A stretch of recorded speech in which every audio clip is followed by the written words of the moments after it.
come CGIL, CISL e UIL abbiamo scelto di andare a Monfalcone e di non celebrare come solitamente lo si faceva qua nel capoluogo il 1° maggio, ma di essere presenti alla manifestazione nazionale. Saranno circa 1000 i lavoratori, lavoratrici, delegati di CGIL, CISL e UIL che domani dalla Marca raggiungeranno con i pullman organizzati o con mezzi propri Monfalcone per la manifestazione nazionale in occasione della festa del 1° maggio. Manifestazione che quest'anno, in vista delle elezioni dell'8 e 9 giugno, parla all'Europa, chiamata a dare risposte in termini di lavoro, pace e giustizia sociale. Il tema Europa noi lo poniamo di fronte a tutti i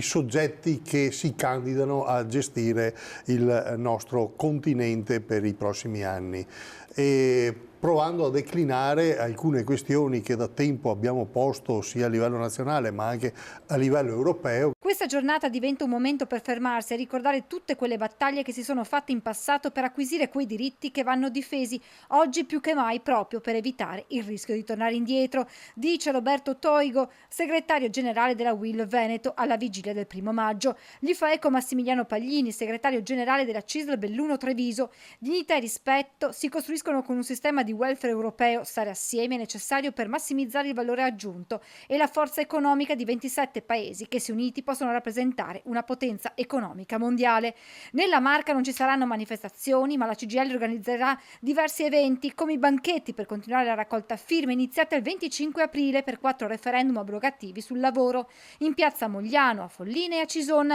mentre a Treviso iniziativa pane e rose con i commercianti. I lavoratori del commercio andranno insieme agli studenti a trovare chi sta lavorando il 1° maggio e ad offrire un fiore, una rosa